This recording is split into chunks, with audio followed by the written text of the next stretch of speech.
আজ আমি এমন একটি জায়গায় দাঁড়িয়ে আছি, আপনারা দেখতে পাচ্ছেন আমার চারপাশে শুধু সবুজে ঘেরা। তবে নিশ্চয় বুঝতে পারছেন যে আমি কোথায় আছি। তবে দেখলে আরো বুঝতে পারবেন যে আমি এমন একটি জায়গায় দাঁড়িয়ে আছি আর আপনাদের কি দেখাতে চেষ্টা করতেছি। তো প্রথমে আমি আছি মরিচ গাছ। এগুলো হচ্ছে সব মরিচ গাছ। বাসার আঙিনায় আমাদের বাড়ির পিছনে ছোট্ট একটি বাগান। এই বাগানের মধ্যে আমাদের সব ধরনের সবজি চাষ করা হয় শুধু বাসায় খাওয়ার জন্য। সবজির যে পরিমাণ দাম, বাজারে গেলে মন মতো বাজার করতে গিয়ে হিমশিম খায় হাজারো ফ্যামিলি, হাজারো পরিবার। তো যারা এরকম হিমশিম খান, আমি বলবো যে বাড়ির আঙিনায় এরকম ফাঁকা জায়গা থাকলে একটু একটু করে সবকিছু আপনারা বাসায় চাষ করে নিজেদের মতো আপনারা চাহিদা পূরণ করতে পারেন। তবে এগুলো হচ্ছে মরিচ গাছ। গাছের সাথে প্রচুর মরিচ দেখতে পাচ্ছেন। মরিচের কেজি প্রায় 300 থেকে 350, 350 থেকে 400 টাকা কেজি হয়। তো আমি বলবো এরকম বাসায় যদি মরিচ গাছ লাগাতে পারেন তাহলে বেশি দাম দিয়ে মরিচ খেতে হবে না। বাসা থেকে মরিচ গাছে থেকে ছিঁড়ে ছিঁড়ে যখন খুশি প্রয়োজন অনুযায়ী রান্না করতে পারবেন বা কাজে লাগাতে পারবেন। তো এরপরে আমি দেখাবো যে ডাটা। ডাটা তো সবাই চিনেন, এটা তো আর নতুন করে পরিচয় করে দেওয়ার কিছু নেই। তবে দেখতে পাচ্ছেন যে ডাটাগুলো মাঝারি ধরনের।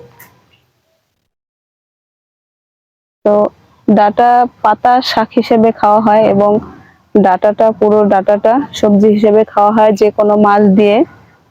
এরপরে হচ্ছে ভাজি করে যেভাবে ইচ্ছা খেতে পারেন। তো দেখতেই পাচ্ছেন আমাদের বাড়ির ছোট্ট বাগানটায় আমরা কি কি চাষ করেছি। এর পর্যায়ে আছে আপনার কলমি শাক। কলমি শাকটাতে প্রচুর পরিমাণে পুষ্টি এবং ভিটামিন আছে। আপনারা চাইলে এরকম বাড়ির আঙিনায় কলমি শাক, তারপরে হচ্ছে ডাটা, মরিচ গাছ একটু একটু করে চাষ করতে পারেন শুধু বাড়িতে চাহিদা মেটানোর জন্য। তবে আমাদের দেশে এগুলা অবহেলার চোখে দেখে, মানুষ ততটা প্রাধান্য দেয় না। তবে দেশের বাইরে অন্যান্য জায়গায় কলমি শাকটাকে প্রচুর প্রাধান্য দেয়। এটা মোটা অঙ্কের টাকা দিয়ে কিনে খেতে হয়। এরপরে আছে ঢেঁড়স। ডাটার মধ্যে ঢেঁড়স গাছ দেখতে পাচ্ছেন। আমরা আমাদের প্রয়োজন অনুযায়ী সবকিছু এখান থেকে উপভোগ করতে পারি। শাক সবজি আমরা সবকিছু এরকম বাসায় কম বেশি চাষ করে থাকি শুধু বাসায় খাওয়ার জন্য।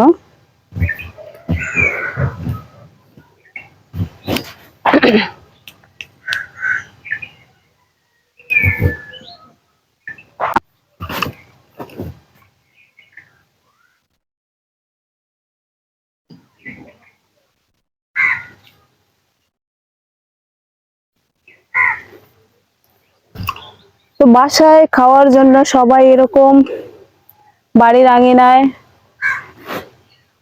সব ধরনের শাক সবজি গাছ লাগাতে পারেন। এতে কিছু টাকা সেভ হবে এবং প্রয়োজন অনুযায়ী যখন তখন আপনারা এগুলা খেতে পারবেন। তো এই পর্যায়ে আছে আমাদের সবজির বাগান। এটার মধ্যে ঝিঙা, তারপরে হচ্ছে রেহা, তরই, আমাদের আঞ্চলিক ভাষা বা গ্রামীণ ভাষা যেটা, এটাকে বলে দন্দল। জানি না এটা কোন জায়গায় কি নামে পরিচিত, তবে আমাদের এখানে এটাকে দন্দল নামেই আমরা চিনে থাকি। অনেক সময়